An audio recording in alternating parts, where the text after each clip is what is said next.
Welcome. Today, I'm really glad that we're interviewing Michael Cappiello. He's a licensed clinical social worker. He's also the president of the National Association of Social Workers for the New York State chapter. He received his MSW from Hunter College School of Social Work in 2000. He practices a psychiatric social worker in Westchester County at 2 university medical centers and is now a school social worker for the New York City Department of Education, and he's in private practice. His practice focuses on assessment of family, school, and community systems to maximize positive experiences and learning. So, Michael, thanks a lot for joining us. It's great to be with you. Yeah, and Michael presented for us just recently on telemental health in schools, which was really helpful. So schools, just like all behavioral health clinicians, like you listening, probably had to quickly pivot and provide services in an online environment, which is a struggle for a lot of clinicians, not necessarily used to it, and schools are not used to it. Luckily, they started making the transition a little bit with using different technology. Some of them have anyway. So Michael, I was wondering if you could share with us how you got started in providing, online behavioral health services. The beginning really intensely happened because of the start of the pandemic. Mm-hmm. And we were launched very rapidly into a totally remote environment. And the beginning was really through the Google platform and Google Classroom, which many school districts across the United States had already been using the platform, and then the increased use of the Google Meet piece to begin doing video instruction. And then it was a natural bridge into related services counseling, which is the service that I am providing in the schools. Yeah, and what was that transition like? And how'd you kind of prepare, or what's been helpful for you in making that transition? I think for many of us, and I think as we look back on it, what a pivotal moment to shift from an in-person learning environment and within a week's time to be in a fully remote environment and to really just hit the ground running. And what I've shared with people is, even for those who are maybe not so comfortable with the technology, we go back to our original skill set of just picking up the telephone and to begin making direct contact with the families, the students that we were serving in the schools. So there wasn't a lot of preparation time. And I think that for many of us, you have to go into your toolbox, you have your adaptable skill sets, and you just hit the ground running. And that was really the launch. Yeah, and people are used to using the phone, right? I mean, you're used to calling parents and talking to, students and parents over the phone. That's fairly normal. Yeah, that's the traditional tried and true, using the telephone.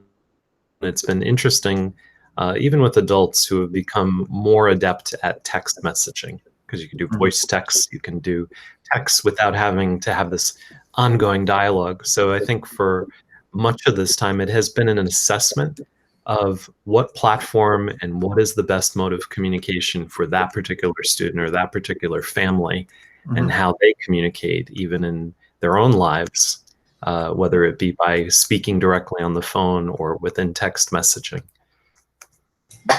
Yeah. So it's probably partly, what's going to be best for them, but also what they want to use, right? What might be most helpful therapeutically or for the session might be different from what they want to do. And you kind of have to use whatever method of communication is going to work, whatever they're willing to collaborate with you on. So how do you do that assessment? How do you kind of figure out and keep track of what communication method works best for a particular family or student? That's a really good question. And as you were describing that, I think, in some ways, the work that I do is to adapt to them and to do that assessment, starting with a telephone call. And if the phone call doesn't go answered, sending a text message, sending an email, You throw every mode of communication that you have in your toolbox out there and see which one they respond to, and then begin that assessment work in that way. But to your point, in terms of what's best for them, is that the school is not structured that way. So once that assessment's done, it's then teaching them the skills they need to do to access the actual learning platform in the way that you need to be able to access your learning, because it's not necessarily going to be as flexible. And so then giving them those skill sets to participate within the online platforms for their academic courses, which at this point are now fully on a bell schedule, where there is a set schedule that they go by, and they know if when they click on the camera link for that particular class at that particular time, the teacher will be there live. And the same is true for the counseling sessions, that they come to the virtual office and knock on the door, and there I am. Yeah. So part of it's kind of getting the family and the student prepared to use this new technology, understanding how to use it, helping it become more of part of how they do things, how they operate, if it's all new to them. There's a real connection between, working with the students and families and networking or trying to communicate with anybody now. Right? So you try to find out, does someone respond to phone or email or video, or, how is it that they, prefer to communicate? Because we talk about being patient-centered. So one of my pushes has always been that telemental health is one way to be more patient-centered or client-centered, rather than saying, this is how you have to receive therapy. What works best for you today, right? But it doesn't necessarily mean that it's a fit for the clinician, though. There's another assessment that needs to happen, and what's a fit for the clinician, right? And people's preferences change from day to day in terms of how they want to communicate and what their particular needs are. So this definitely may evolve now that this is new for everybody. And then I suppose you keep track somehow in terms of what's the student and family's preferred method. Do you do that, or you just keep it in mind, or do you actually document it somehow? Yeah, you do. I mean, it is important. And I think in all of these things, the documentation in school systems as well as in medical settings in terms of telehealth practice, a documentation notation in both in schools and in healthcare, there are platforms for documentation for preferred preferences in terms of communication, preferences in terms of language, so there's an opportunity to do those assessments. And I appreciate that you're also saying that sometimes even for the clinician assigned to that, what is their preferred method? Because there are clinicians who also, some prefer phone only, some prefer video, some prefer no video. And so being able to match a comfort level in terms of practitioner also with the population that they're serving, which has always been best practice. Is so essential. It just dawned on me that learning how to do school as a human is a bit of a process, right? Kids like to run all over and do what they want to do, and they're like trained. You sit at a desk, you follow instructions. We have structure. This is how you attend school on site, right? And it takes them a while to learn how to do school. So it seems like with the online environment, there also needs to be that maybe that transition, that training of how do you do school virtually, right? It's kind of like taking an employee. If an employee works on site and all of a sudden they're transitioning to working from their home office, there's a little bit of training that needs to happen. How do you do that efficiently and the way that works best and so forth? And then on the clinician's end too, if they're transitioning to a home office, how to transition those same standards to the home environment.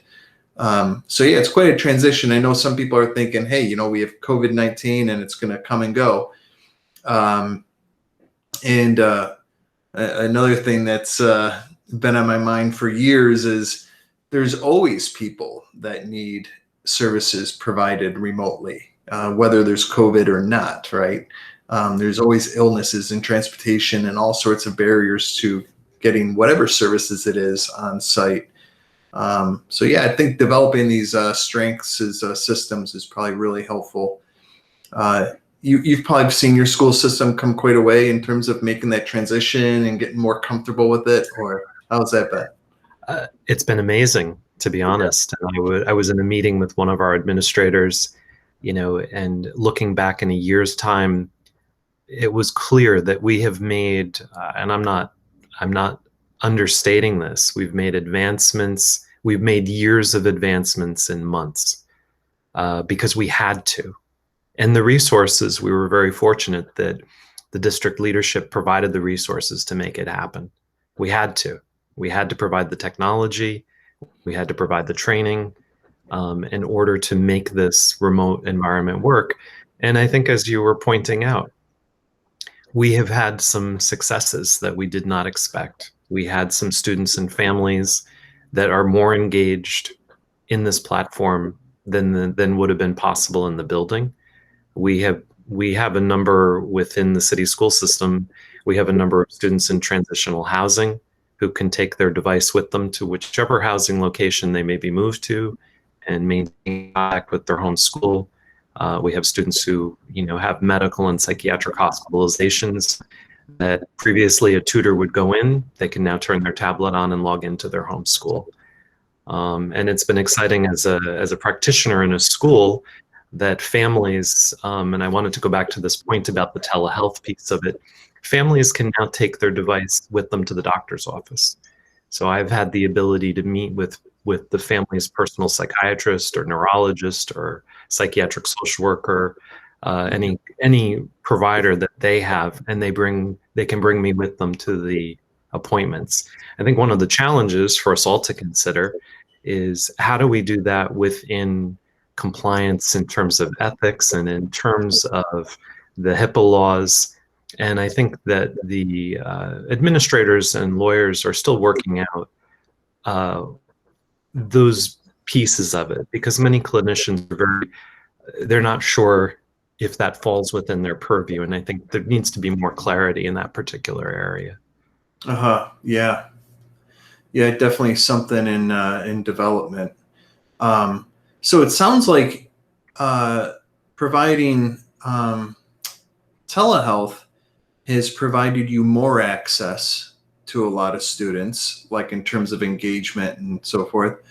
But then also I hear that, it creates less interaction with other students, right? So, because some students just hide out when they're at home, and a lot of parents and families, they don't want the kids on video and stuff like that.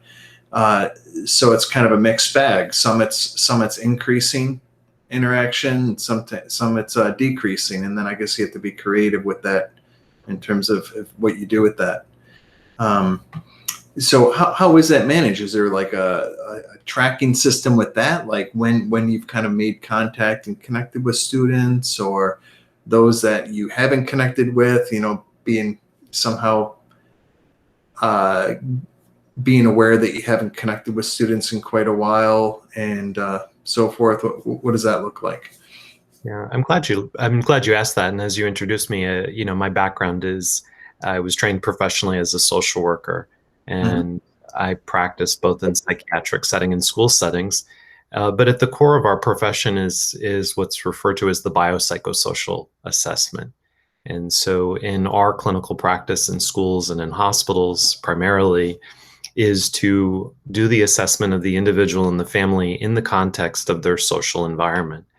And so it's really individualized. As you were describing, yes, we have some that this has been a wonderful opportunity, and for others, not so much. And then we partner with families and empower them to make the decisions that are best for them to make the decisions that are best for them. And even in this moment, we have families that at first thought because of the pandemic that they needed to be fully remote. And then as things have gone on and the mental health of their child or physical health of the child seems to be deteriorating, they're weighing the risks and they're returning them into the school system for the schools that are open, because their progress is better in person. And it depends on their developmental level. It depends on so many different variables that does have to be considered. And it's not for us. We do the assessment and look at the data with them, and they tell us what they would prefer, when there's options for that. And so that's the strategy that we've been using. Mm-hmm. Yeah, that sounds great. Definitely the individualized method. So looking forward, how do you think this is kind of change? Do you think this has changed things permanently in ways? Do you think there's been like learnings from this that your school district will take on forever and take further? Because when COVID-19 is over and gone and it's no longer a concern, what's the residual impact of making the transition to the online environment, do you think? I think that I think both in schools and in healthcare, this has been a pivotal moment. And I think that the general public will not want to go back because they've had many positive experiences in this, the ability to receive services in the comfort of your own home, to be able to have access to specialists and to assessment work, where in the past, if you couldn't make an appointment at a specific date and a specific time, you didn't get served. And so we are now at this moment where we've always had a small percentage of students who have been homeschooled, but I think in this environment, with students who have complex mental health and physical needs, the ability to maintain a relationship with your home school district, not to have to be sent to a specialized school, not to have additional tutors hired, is creating an opportunity for an interconnectedness to home communities that just wasn't possible. And this goes to even students in some rural and remote locations that would have to live, hours away from their home in order to have access to certain treatments and specialties. Mm-hmm. So it's a challenging time, no doubt, but sometimes out of great stress and crisis comes wonderful opportunities. And I Yeah. think there are many of us that have been looking at this for a long time and see this as a real wonderful opportunity. Yeah, it's probably increased a lot of expectation from school districts too, and and healthcare providers from after COVID-19 is over and gone, like they have a particular need, like you're saying, tutoring services, or they have to be away or hospitalized for a period of time, but still want to continue with school. They used to just send a packet of paper, which was right, Yeah. and just stack of paper into the hospital with them. With no assistance. So, well, some of the hospitals would have child life specialists and stuff like that would help on site. But yeah, so it probably has really shifted those expectations too of what you could expect from providers. So, being the current president for the New York chapter for NASW, I would assume that one of your responsibilities is to help provide resources around the competencies of telehealth for providers, and help figure out what is it that they need, social workers in New York State. Can you share it all with your thoughts on what are they needing at this time, social workers, and what are some resources that are provided for them to help them with this transition that they're going through? Great question. Mm-hmm. What I would encourage in the state of New York in particular, but you can look at our national website for NASW. For the New York State chapter, which I'm president just of the state of New York, excluding the 5 boroughs of the city. But if you look at our New York State chapter website, we have a number of resources in terms of continuing education that we provide, but sometimes there's a menu of things that perhaps is not available through us that we refer to other groups that are doing very specialized work. And we represent both the licensed professionals, which is there are well over 50,000 licensed social workers in the state of New York, and also a number of our unlicensed professionals as well. So there's a range of resources. I think that the COVID-19, there's specialty practice recommendations for that. But I think the other area that we're in also in a pivotal moment in the Black Lives Matter movement. And that's been a major focus. Those two areas have sort of coincided with a social justice and a racial awakening in this country. And we see these two things happening simultaneously, which is really shifting a generation, really shifting the way that we think and practice. So it's been a very, very transformative period of time. Yeah, it's great to hear that. That's really important to us too at our institute. We put on a webinar for that when the recording's available to the public, and it's very saddening. How the racism that's been around is just kind of really bubbled to the top. So it means so much to me and to probably, most people, how the behavioral health associations have not just ignored it. They've seen it and they responded to it and they put it on the forefront right now. And the thing that means a lot to me about that too is seeing behavioral health professionals as a resource for transformation.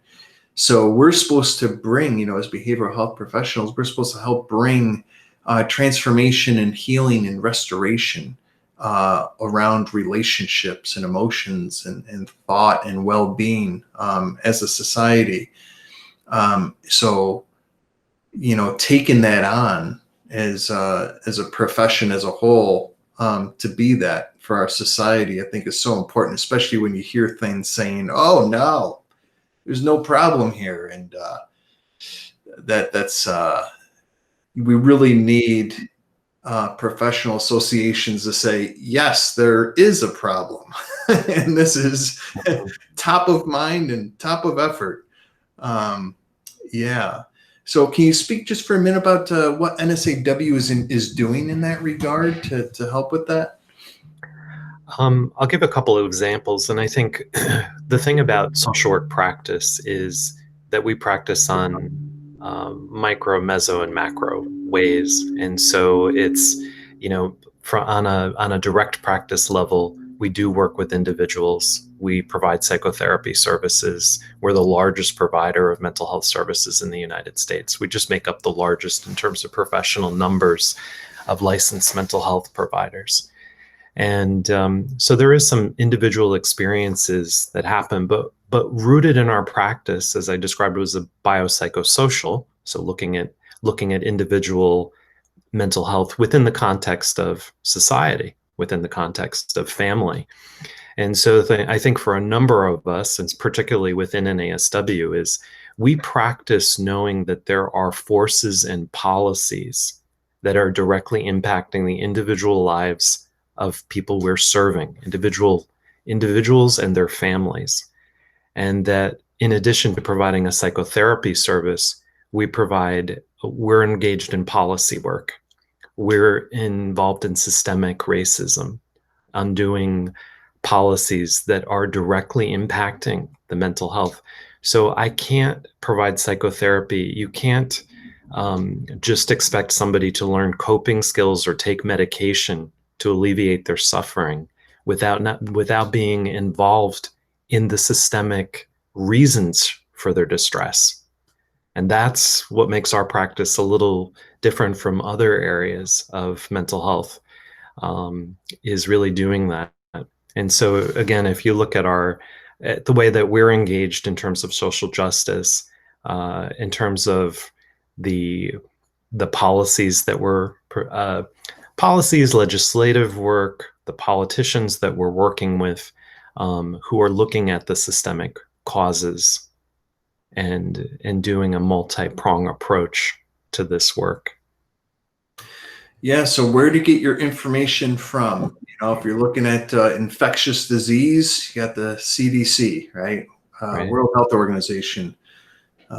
If you want to look at racism and how to try to create restoration healing, look to NASW, right? And other behavioral health organizations. And there's several organizations really putting on this effort. So I just encourage people to really look to these sources for direction and information. I think that's really important. Yeah. So Michael, thank you so much for all that you do, for, sharing with us, and, definitely hope to have you on again. Thank you so much. It's great being a part of this conversation.